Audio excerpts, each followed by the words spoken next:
let's kick off. We've only got two panelists, right? Well, hello everybody. Apparently, though we can't see you, there are at least 120 of you out there, which is very encouraging. And of course, this is the hot topic. Well, one of the two great hot topics of the moment. This fringe is for UK in a changing Europe, and this is certainly, the Lib Dems' great subject, and I'm going to be very interested to hear what all of our panelists have to say about how the party should be positioning itself, and how much difference the vote on the motion makes to where the party stands now and where it might be in future. I'm very glad that we've got Christine Jardine, who is the Lib Dem Brexit spokesman, and we've got Mark Pack, who is president of the Lib Dems and editor of the Lib Dem Newswire. And we have, but he seems to have slipped off for the moment, Professor Tim Bale of Queen Mary, London University. And somewhere trying to get in is also Daisy Cooper, the newly elected deputy leader. So I hope we'll have a full panel in due course. But until we have, I'm going to talk to you, Christine. Perhaps you'd like to speak for a little while. I don't know, 4 minutes or so, and tell us where you think the party is, where you think it should be on the European question, whether you think it's your great asset, or whether it's become anything of a millstone around your neck after the last election. I'd love to hear your views. So why don't you kick off? Thank you, Polly, and hello everybody. It's lovely to have you all here. Now, I hope you're in my home. So where are we and where should we be? Well, actually, I think after the motion, we are now where we should be. The two are one and the same thing. I don't think any of us would ever be comfortable in a party that wasn't 100% pro-European, which we always have been and always will be. The tricky thing for us at the moment is revoke didn't work for us in the general election. Do we make the same mistake again if we go for immediately rejoining, or do we take a more considered view? And I think that is what the motion that we passed with the amendment makes quite clear, that we are 100% European and pro-EU, that we are 100% committed to returning to the EU if and when the opportunity arises. But we recognise that in order to do that, we have to have the country with us, and we have to be strong enough as a party to be able to lead that movement, lead that campaign when the time is right. The time might be right in February, who knows? The time might be right when, I don't think we should put a time limit on it or anything, because it might be the next general election, it might be 10 years, or it might be 6 months after COVID begins to bite. There's a general feeling and movement towards supporting us in our view that we should return as members to the European Union. And I think that is where we are now. We have set ourselves up as ready to work for that when it comes, without saying to the British people, as we were depicted as doing before, well, you're stupid, you should have voted for us. That's not what we're saying. We are simply laying out a stall. Now, is it a millstone? No, never. And also, as a Scot, it's particularly important to me because the SNP have tried to kind of steal our clothes on this issue, and they've tried to present themselves as the European party. Now, Polly, you'll probably remember this. Alex Salmond and Alex Neil, between them, came up with the strategy of independence in Europe, which was to sell the idea of independence to the Scottish people, not because they wanted to be in Europe specifically, but because it would give them security. And they could say, well, of course, you'll still have all these connections with the UK because you'll be in Europe, but to persuade people that independence wasn't entirely a bad thing. They are now saying that they are the only pro-European party in Scotland, and we know that is not true. And we have to make that absolutely clear coming up to the next elections next year in Scotland. that's another reason why the motion was so important to me the other day, because we have to send a message to the people in Scotland that the SNP are not the only pro-European party. In fact, I don't even think the SNP are particularly pro-EU. Something like a third of their membership voted to leave the European Union, which is often overlooked. And it's become everybody's favourite statistic that, well, certainly in Scotland, that the SNP spend more on a by-election in Shetland than they did on the European campaign, European referendum campaign. Now, you're all saying yes, but you can spend a lot of money on a by-election. Yes, you can, but without any disrespect to Alistair Carmichael or to the people of Shetland, who I love dearly, the electorate in Shetland is not much more, in fact, it's less than half of a normal Scottish constituency, because it's only Shetland. Alistair has Orkney in Shetland. Shetland is, I think the population of Shetland is not much more than about 12,000, but of the electorate rather. So they spent more there than they did on a national referendum campaign. That's shocking. So that's one of the reasons why it was so important to me that we had a clear message, and it will never be a millstone around our neck, because it does define us. It does make us different from the other parties, but it's not about positioning, it's who we are.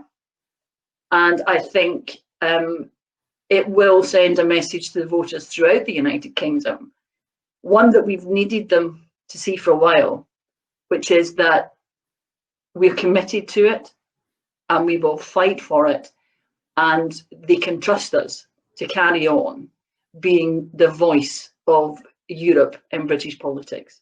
But we won't neglect everything else. Thank you very much, Mark.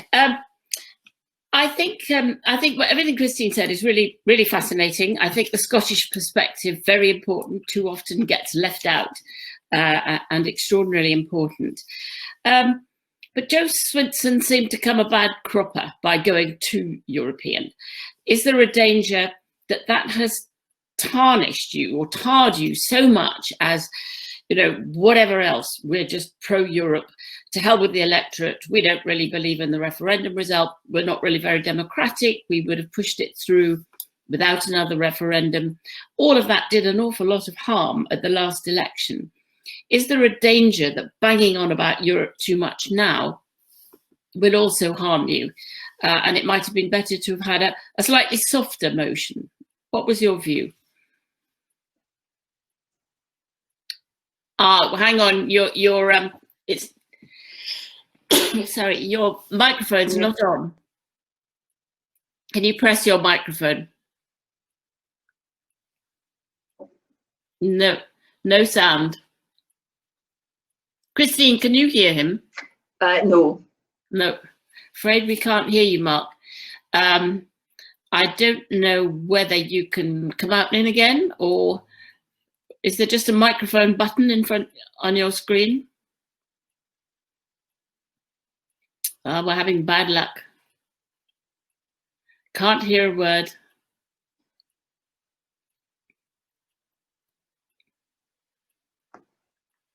We haven't got Tim or Daisy, have we?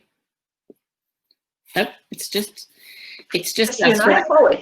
I expect Mark will come back in a minute. He's probably going out to come in again. Because there you go. Can you hear me this time? Yeah, now, excellent. Sorry about that. Okay, Mark. So yeah, I think the story of quite what went wrong in 2019 is quite a complicated one, because if you look at when we adopted the revoke policy and it was all over the national news headlines, our opinion poll rating didn't drop at that point. But clearly, you know, a lot of us have a lot of experience of people across the country, you know, on the doorsteps telling us that they didn't like revoke during the election itself. And I think the reason initially the policy seemed to poll well, but then we have this practical experience on the doorsteps, is the tone in which it came over.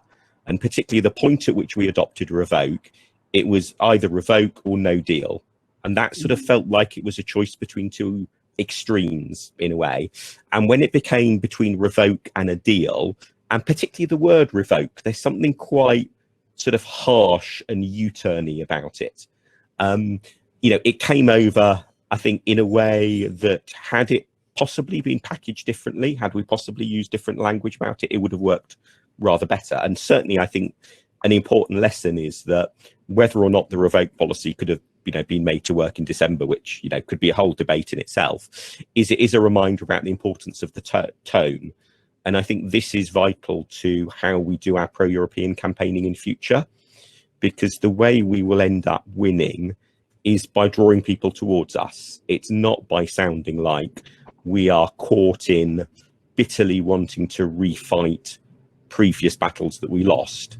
It will be by being positive about our vision for the future and wanting to win new contests rather than refighting old ones. That's why, for example, I very rarely talk about any of the problems with how the referendum was conducted, because for all that there's a lot that can be said on that topic, it immediately makes us sound like we're just bitter and we, you know, and we're still refighting the old fight. And to that extent, and I think this is partly what Ed as well is, you know, was getting at, for example, in his leader speech today, people have to have a sense that we are moving on and looking forward. Yeah. Now, that can be moving on and looking forward in a very pro-European way, definitely, but it does have to be a sense of moving on. So I think just the last thing I would add on that is that there are basically three groups of people we need to somehow bring together in a coalition.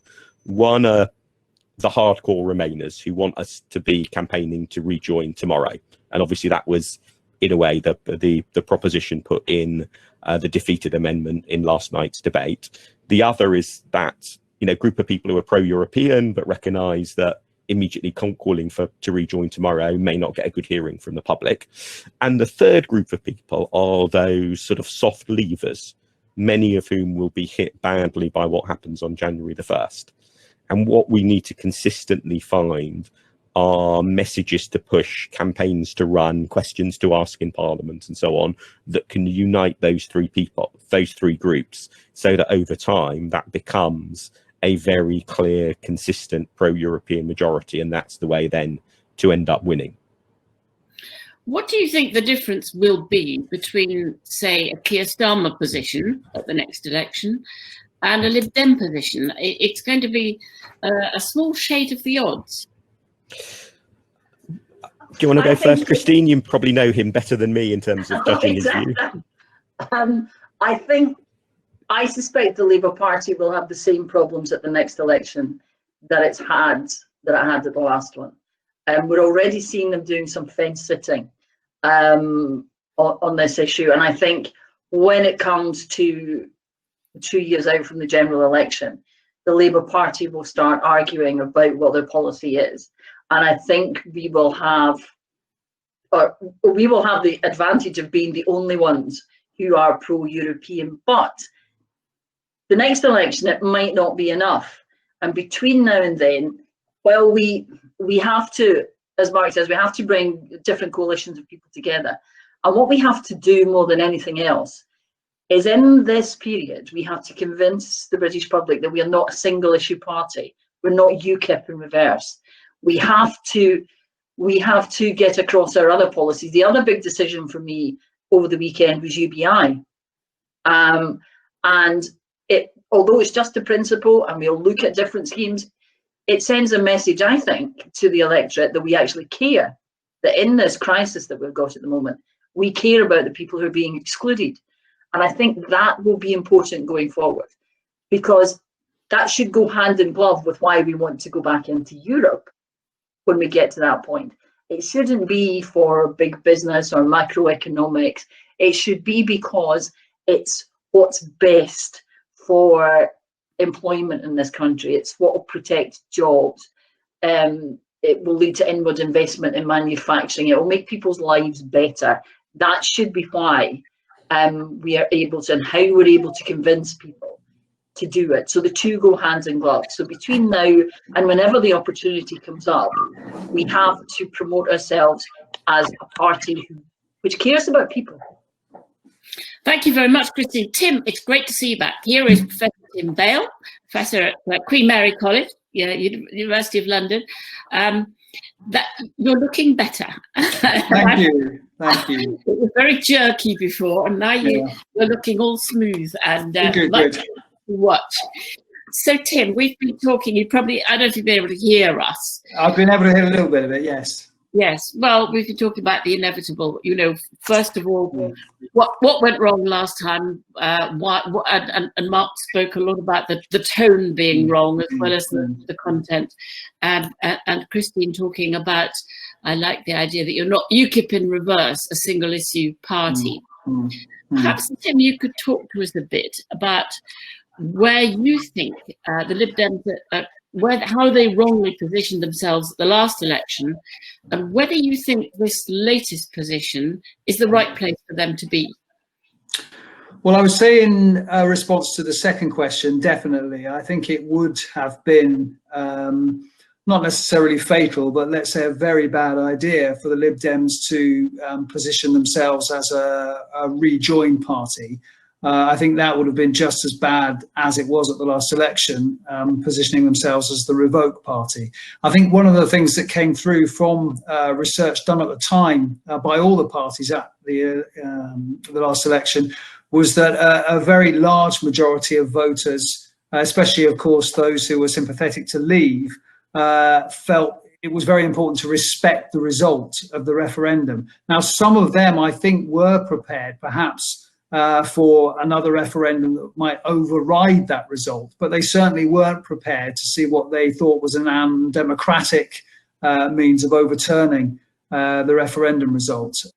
I think one of the things that also comes through, if you look at the last election, interestingly, I don't want to get too much into the weeds of that, but it was the Lib Dems' inability to adjust to what was becoming very clear, certainly to the strategists of the other parties, that the Lib Dems strategy wasn't working. And there should really have been, it's easy for me to say because I wasn't at the heart of the campaign, but there should have been a tactical adjustment made by the party at that point. But having gone so far as to say they wanted to revoke, having gone so far as to suggest that Joe Swinson could be Prime Minister, perhaps it was just too difficult to do. But it was certainly, I think, very, very obvious that was a suboptimal strategy for the Lib Dems.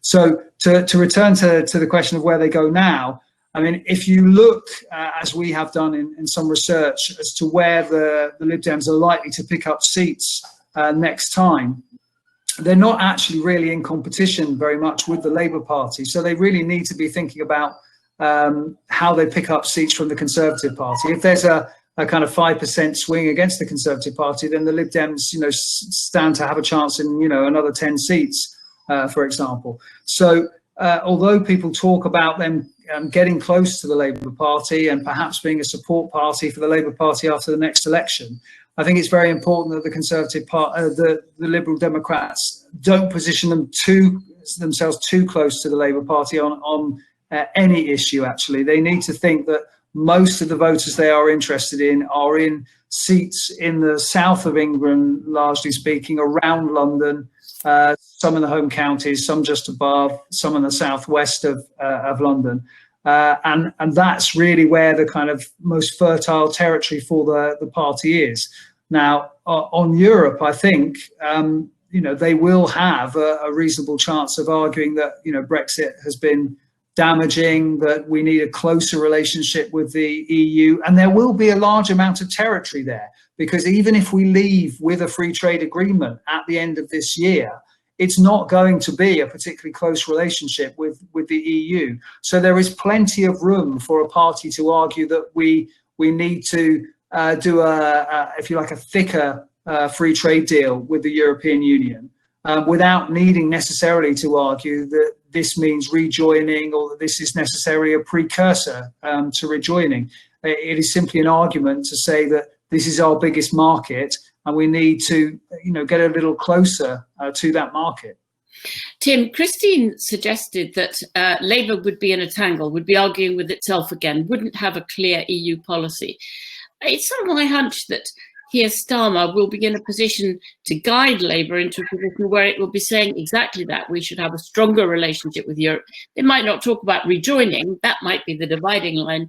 I don't think Labour would say rejoin, but they'd say, let's renegotiate. Let's have a whole lot of deals that would make life easier for us all. We've had, we by now have had the experience of the inconveniences of a very bad deal. If we're lucky to have a deal at all. How do you think there will be a significant enough difference between Labour and Lib Dems on Europe? Well, this is going to sound perhaps a little bit odd and a bit counterintuitive to some people, but I don't think the Lib Dems need to worry too much about differentiating themselves from Labour on Europe. I mean, there may be screams out there when I say that. They need to worry more about how they're going to differentiate themselves from the Conservative Party, I think, on that. And that will be actually a much easier task. I don't think the competition really is with Keir Starmer and what he says and does on Europe. It will simply be providing a berth for many of those Conservative Party voters who feel that perhaps Brexit was a mistake. They went along with it and voted Conservative in 2019 because the thought of Jeremy Corbyn was just too much for them to stomach.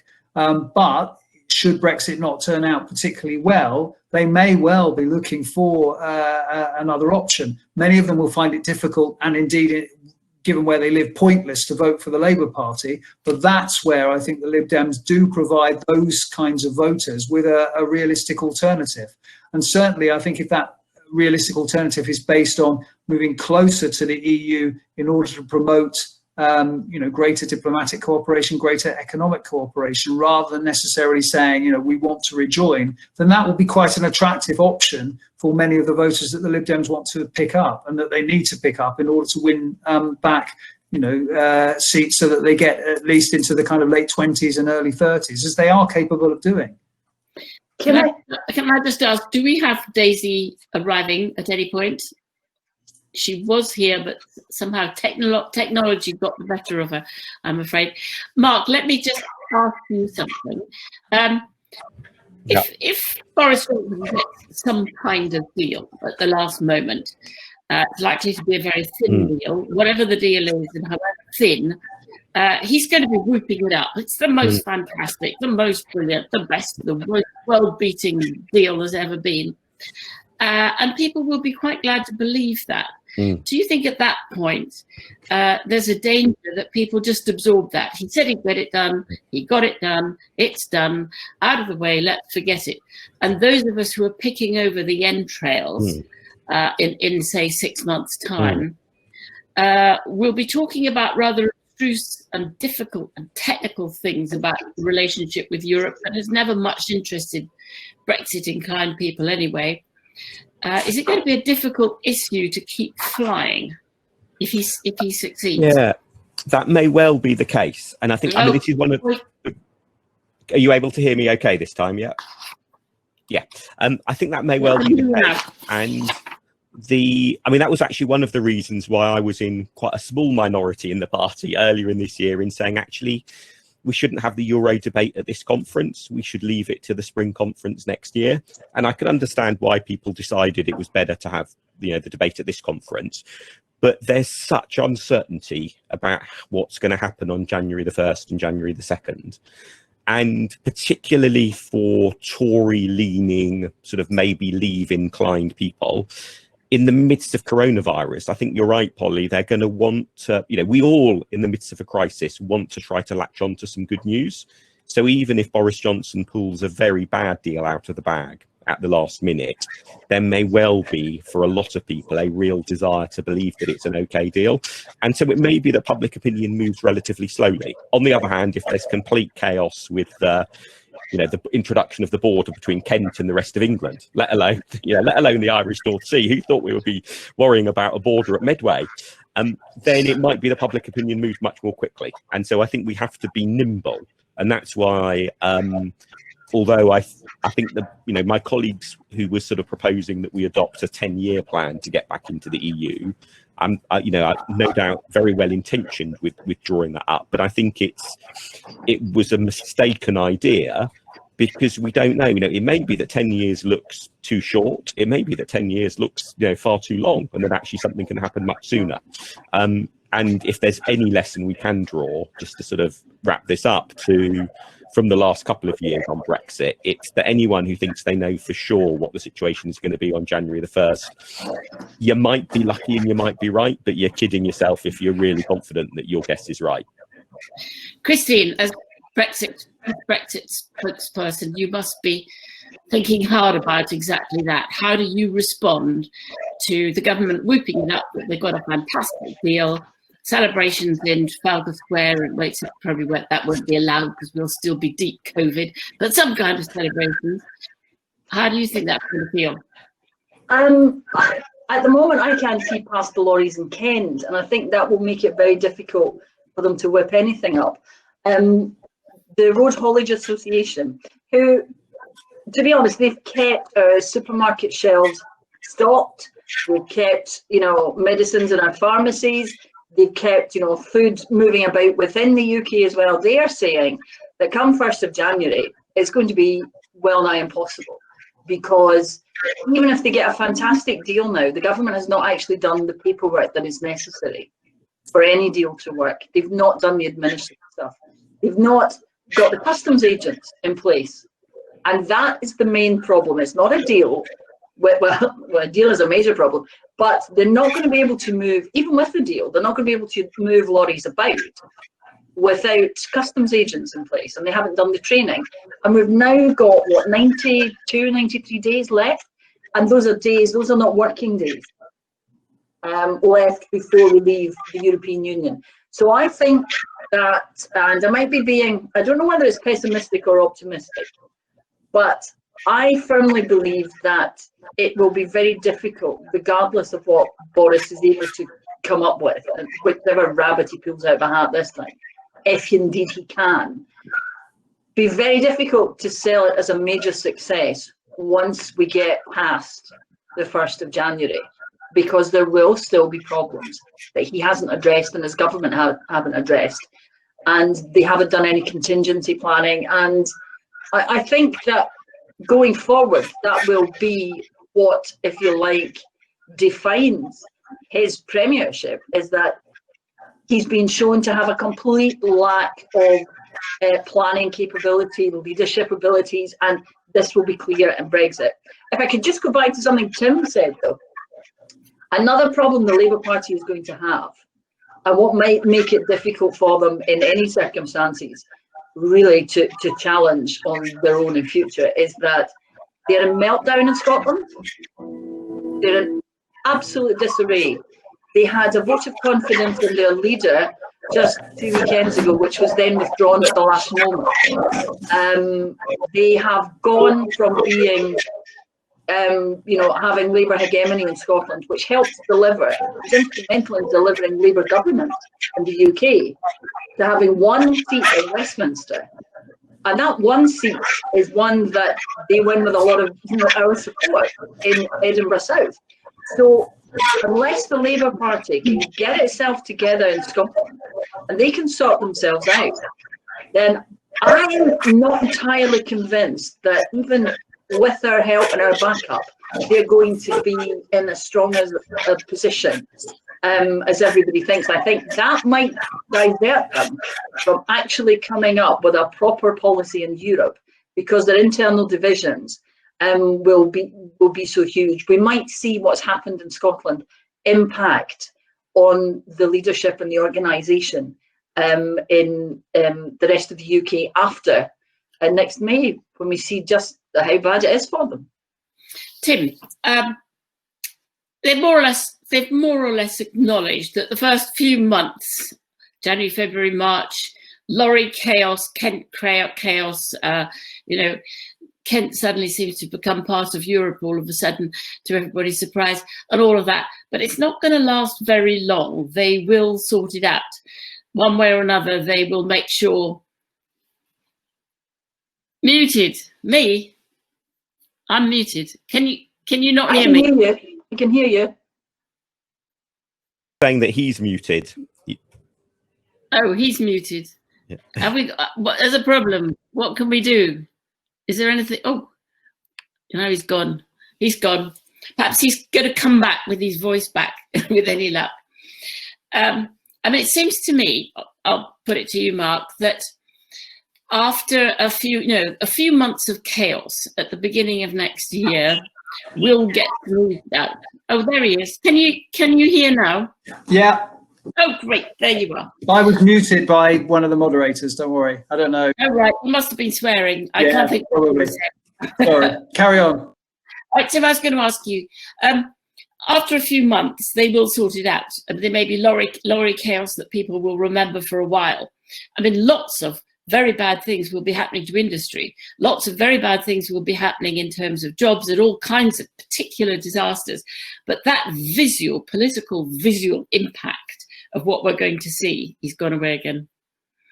Are you there, Tim? Can you hear us? I'll throw it over to us. We'll be over. What's more, we hope that by the middle of next year, perhaps the COVID disaster will also be over. And people may look back and blame the government for both their ineptitude on both of those. But, an election is 4 years away. How scarring are those things going to be? Or will they then be moving on to other subjects?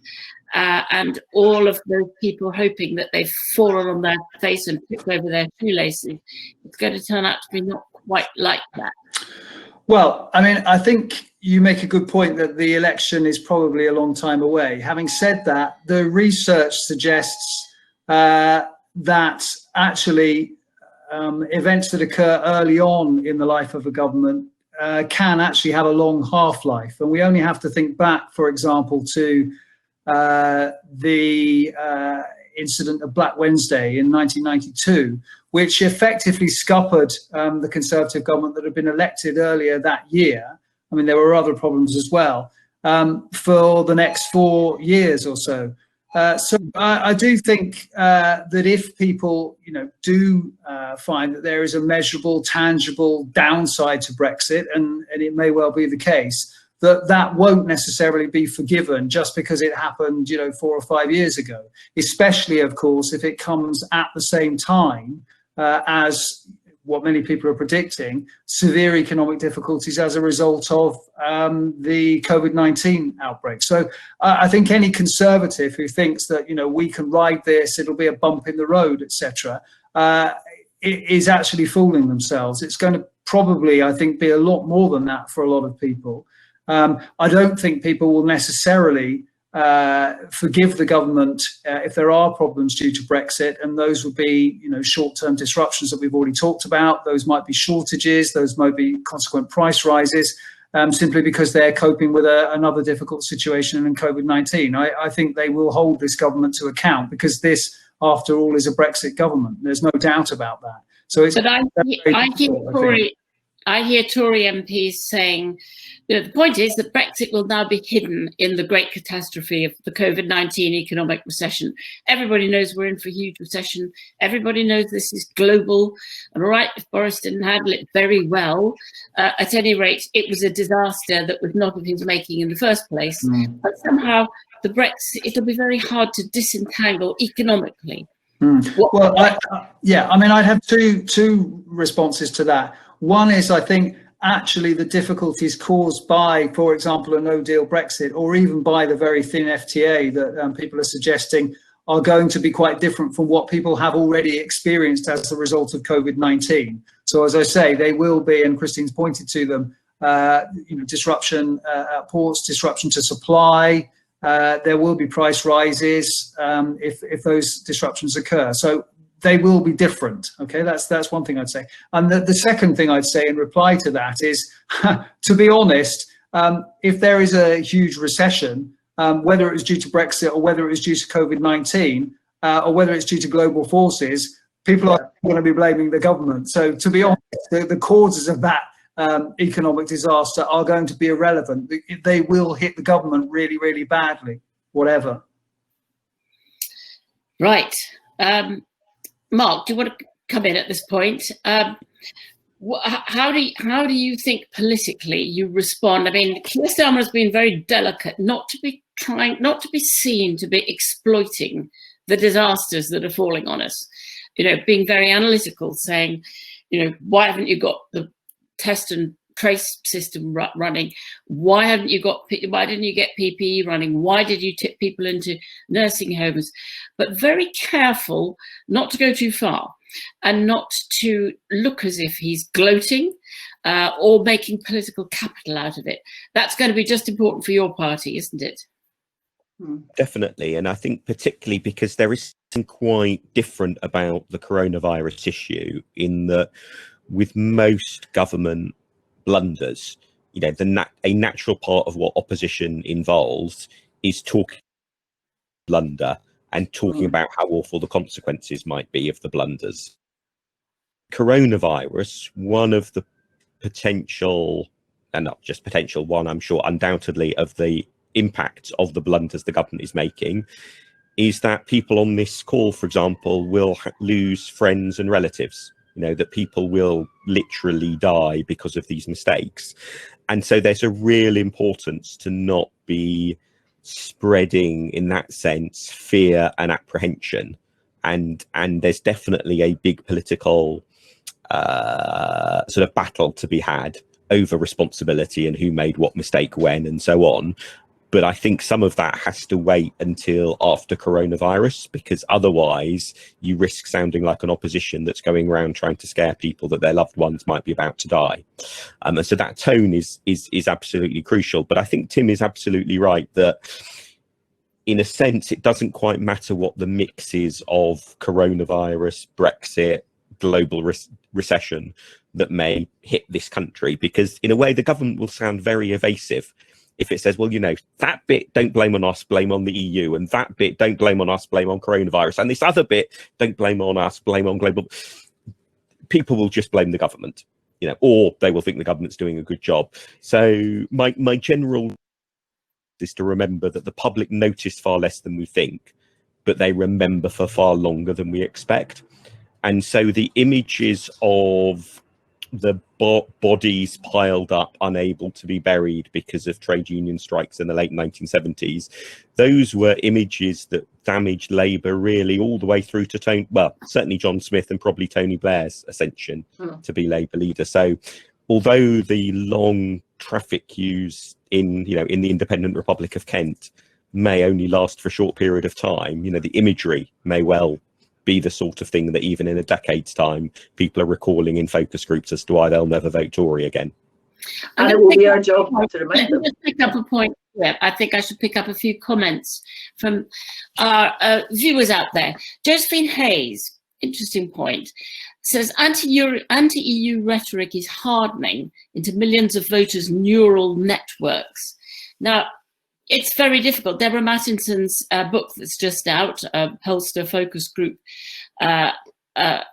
expert, has been looking at the red wall seats, and her book says not much sign of regret, not much sign of people being willing to admit they were wrong. It's very difficult for voters to say, oops, I got that wrong.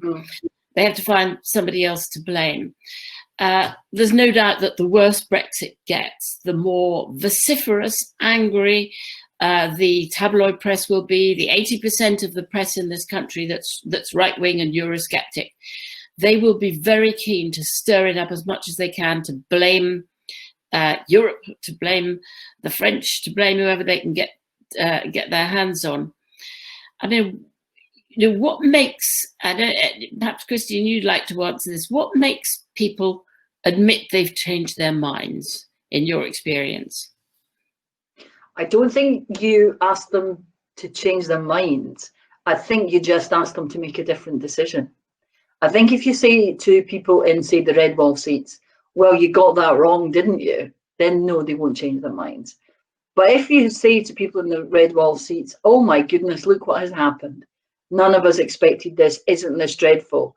They might vote differently. I think the red wall seats will be crucial for a number of reasons. I think we're already seeing, and yes, I take the point about 4 years from a general election, but we're already seeing in Westminster some nervousness amongst the Tory MPs in the red wall seats about what Boris is doing. Because if there's a recession coming, which there undoubtedly is, they're going to be hit hard with the combination of that recession and the loss of potentially the loss of manufacturing because of Brexit. So those red wall seats are not going to say in 4 years' time, oh dear, the government couldn't do anything else, because they're going to be angry because they will have lost their jobs and they will blame the government for it. Well, I didn't grow up, but I was a teenager under Margaret Thatcher, and my youngest sister was probably the one who was formed, of the three of us, was formed most by her experience of Thatcherism. And she doesn't blame anybody for anything that happens in those years other than Margaret Thatcher. And look at the people who blame the Conservative and Lib Dem coalition for everything that happened between 2010 and 2015, regardless of the fact that we inherited no money and an economy that was on its knees. So people, I think, very often, as Mark says, that they remember they don't notice a lot of things, but they remember for a long time, and they will remember for a very long time the economic dislocation that's coming. And that's what will make them, if you like, to go back to your original point, they won't change their minds and think that we were right about Europe all along. They will think this is a different situation, and they will vote differently, and they will move on, and they'll make a different decision. And I think it would be a big mistake if we tried to campaign on change your mind. That would be, without going back again, that would be to go back to what Mark was saying about revoke. It was too far. You don't say to people, you got it wrong, think again. You say to them, look, we have a different set of circumstances now. What do you think this time? What do you think? Do you think it's different? And I think that's what we have to do going forward. And that's what will make the red wall seats change their minds when they have a different set of circumstances. Thank you. Now, I'll take another question. Philippa Slatas brings us back to, quite sensibly, the next election is going to be local. Big election in May. Everybody votes in May. And suggesting that we, the Liberal Democrats, could be playing to our strength as a party, as local councillors. I presume she's a local councillor. Well, are we underplaying May? We don't hear a lot about it. It is going to be a mini general election in its way.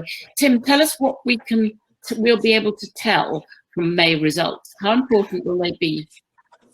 Well, it's an interesting question. I mean, I have done Mark's fabulous podcast a number of times, and one of the things we talked about was opposition parties and sort of rules for doing well. And one of them I would always say is don't pay too much attention to local election results as a barometer of how well you're doing. Now, obviously, Democrats, their strategy for a long time, and it has been a very effective strategy, is to build out from local elections and to use their local strength, gradually to leverage strength in parliamentary elections. I don't want to downplay their importance in that respect at all, but I do think that the Liberal Democrats and indeed Labour need to be very careful about over-interpreting those results. I mean, if you're looking for, some indicators of how well you're doing, you're much better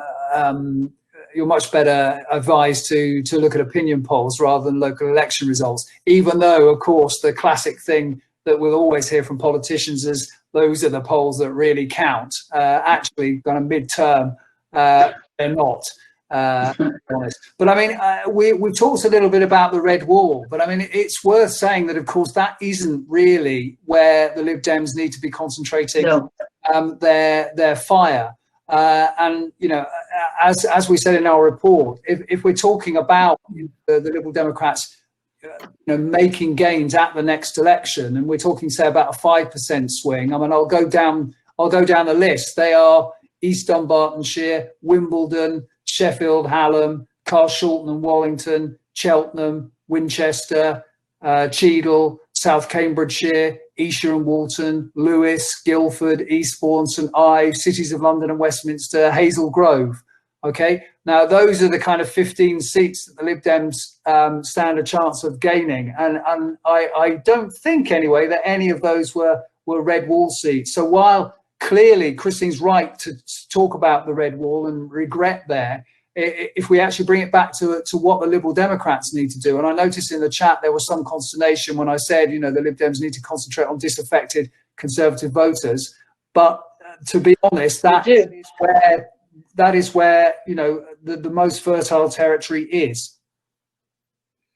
It's interesting you mentioned Eastern Bartonshire there, which we all know about for various different reasons. But Eastern Bartonshire, I lived in Eastern Bartonshire for 30 years, and it has been a Labour, it has been the seat of a Labour minister, a Conservative minister, and an SNP, a leading member of the SNP. So and of course it was Joe's seat twice. So it is a bit of a swing seat in a way that we don't often acknowledge. But I think you're right. But I think the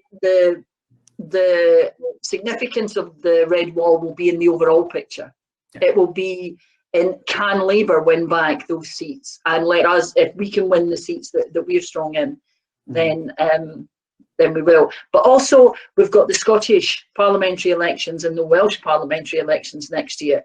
So that's going to be crucial to giving us a picture exactly where we're going, not just on independence, although it is, getting far too much airtime, but not just on independence, but where we are generally, because although we lost Joe, we were the only party in Scotland that took a seat off the SNP. And I think we can do it again next year in May. And I think we sometimes the Scottish and Welsh parliaments are overlooked for the significance in Scotland and Wales to voters. So if we can do well in Scotland and Wales next year, that will stand us in good stead. Also in England, if you like, if people see us doing well there, I think it will reflect well on us. Tim, I think I'd take you up on one point, is that the Tories are in a very jumpy state at the moment. They've got an 80-seat majority. They're only a short way into a long parliament, and yet they're all over the place. They're split many different ways on different subjects. The ones who are the anti-breaking the law and the treaty. There are ones who think that Parliament should absolutely have a say on any COVID emergency regulations. There are still a lot of quite angry Brexiteers who'll be ready to shout betrayal at any deal, whatever, sort of Faragists, Ian Duncan Smith types, and there's even a handful of Remainers left. They're a bit quiet, but they're there. And then there are the new red wall lot, who are a bit of an unknown quantity, but they're very jumpy because they're sitting on very narrow majorities. Doesn't take much to knock them off. It's not a party at ease with itself at all. Already talk about their great triumphant leader maybe not making it through to the next election. So that supposing in May there was quite a successful result for Labour, Lib Dems and others, I think you could freak them out quite badly because they wouldn't be listening to what you're saying about pay no attention. I think you could make them an awful lot jumpier if May suddenly looks like a bad blow to the government. Yeah. Oh, it's gone quiet. Oh dear. Silence. No, can't hear from you. Oh dear. Mark, do you want to answer that one? Shall I jump in and pretend to be Tim? I don't have as many doors behind me. I one day I really need you to explain how you have 3 doors behind you, Tim. But anyway, more seriously, I think you're absolutely right, Polly, because if you think about, it's not just Conservative MPs who got elected in 2019. There are several now cohorts of Tory MPs who are not used to the Tory party being consistently significantly behind in the polls. They had the brief period of catastrophic poll ratings under Theresa May and then dumped her pretty quickly. So I think there is you can see that jumpiness. You can see that nervousness in the Tory party, and it's easy to imagine them being a very, very fractious party very quickly. And this, newly elected Prime Minister with a majority of 80, how things looked in December, really quickly being almost a quaint, oh, did we used to think that? It does mean, though, I think that particularly for Labour, there is a real risk, which is, the Tories have an ace to play, which at some point they could decide to dump Boris Johnson.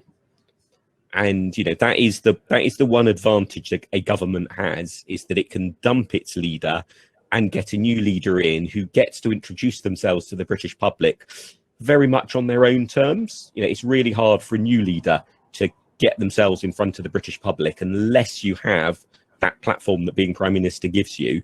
And this is the risk, I think, for Keir Starmer, that his sort of play it safe, be a bit more competent than Boris Johnson approach works wonderfully up until the point he's no longer up against Boris Johnson. And it's the challenge for us as a party that, you know, we may be in those sort of seats that Tim rightly highlighted, that predominantly Tory held, we may be up against somebody other than Boris Johnson. And that's why I think those local elections are more important than maybe Tim implied, not only because, of course, they really matter in their own right, but the organisational infrastructure you get from winning elections. Because we can't just assume that an unpopular Tory party with lots of things going wrong will hand us those seats on a plate. So the May results definitely matter. Yeah, can I just add something there?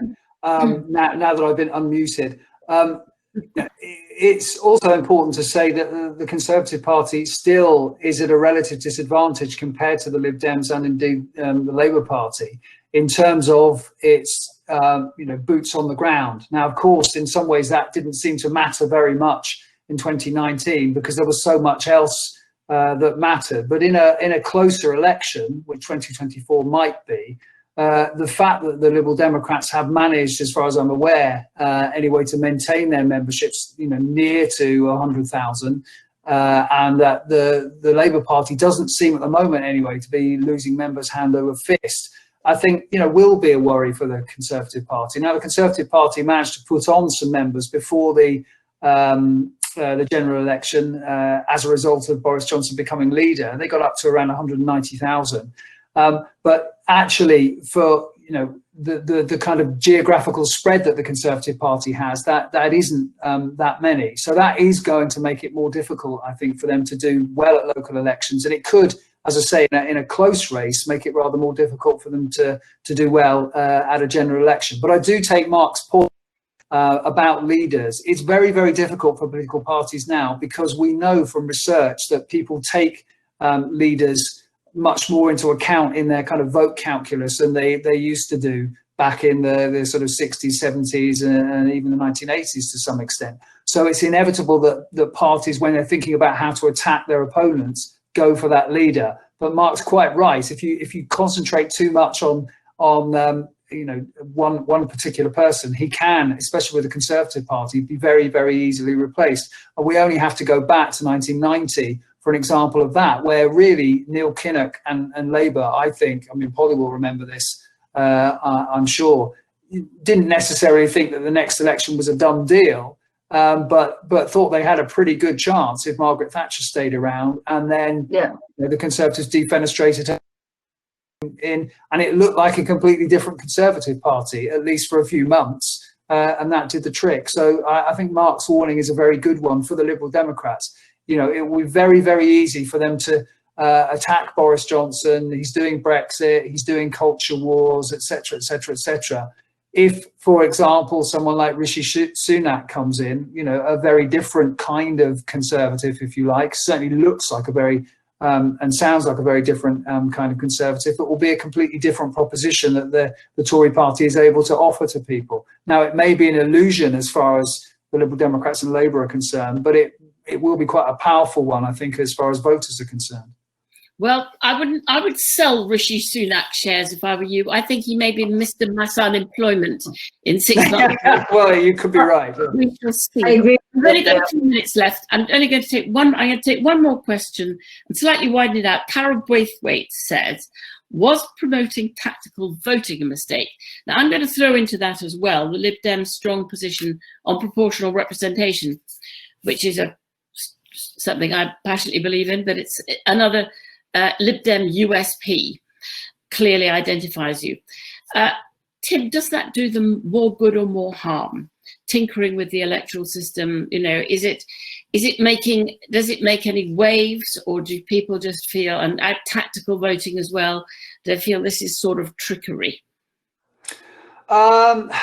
I don't, to be honest, think it makes very much difference to most voters. I think for, certainly party members and certainly, very strong supporters of the Liberal Democrats, and in fact, quite a number of strong supporters of the Labour Party, it does make a difference. I think most voters regard that issue as slightly peripheral and will do so compared to some of the other issues that they will be thinking about, and they will be things like leadership, public services, the economy, etc., etc. That's not to say it's not important, but I certainly wouldn't be putting it up in the mix if I was a Lib Dem strategist. Well, I agree with you. I think it's incredibly important, that issue, and I think we're seeing in some senses the very negative downside we have of a single member plurality system right at the moment. A government with a very large majority, which won 40% of the vote and doesn't necessarily reflect the broad spectrum of opinion within this country. That might have made a difference to the response to the COVID crisis. Who knows? It would certainly, I think, make a difference to the response to the economic crisis. But for most voters, I'm afraid it's not a big issue. Thank you. Christine and Mark, I'm going to ask you each, we've got to end up now, just one last minute's thought. Perhaps we should go back to the Europe question. Your final thought. Christine. My final thought is that the next 2 months are going to be very difficult, and January the 1st this year is going to be the moment that I think we have all dreaded. None of us want to be in a position where everything that we feared and we warned about with no deal Brexit comes about, but I think the reality might be that that's where we are. And in those circumstances, we have to focus first of all on the economic crisis, which is coming with COVID-19, and that we have to put that first immediately. The immediate implications. We have to hold the government's feet to the fire if it doesn't get a deal, and if the deal isn't any good, and if we have the queues, then that has to be our priority. We have to make sure that we continue to make the argument that this was the wrong thing to do. But we also have to be focused on COVID-19 and what we do there. And you mentioned selling Rishi Sunak shares. I agree completely, because I fundamentally disagree with what he's doing at the moment about COVID-19. We need to invest in the economy. We need to keep furlough going till next year, and we need to make sure that we get people through this and that our economy is still alive at the end of it, and that we can move on. Thank you. Mark, last word goes to you. Yeah, I very much agree with that. If Boris Johnson gets dumped because the economy is a mess, being Chancellor is not the place to be. I think I would actually just add a point that comes back slightly to your question about electoral reform, which is surely one of the lessons from the Euro referendum is that we really don't want very many more referendums, if any, in future. And so it does mean that in order to achieve electoral reform, we need to talk about it enough so that if there's, say, a general election with a hung parliament, we have a sense of democratic accountability, mandate to leave that into getting electoral reform through. And there's obviously a question about how much we should talk about it, how much it really interests that many voters and so on. But if we don't talk about it at all, it then becomes much, much harder to justify introducing it without a referendum. So I think it will need to feature in more of what people like Christine and myself say over the next 5 years than it probably has in the previous 5. Thank you. That's a very wise thought. Thank you all very much indeed. I'm sorry we lost Daisy, but she was there, and then somehow technical glitches got in the way. But very glad to have talked to all of you. And out there, all the people we can't see, thank you very much for listening in. Bye. Take care.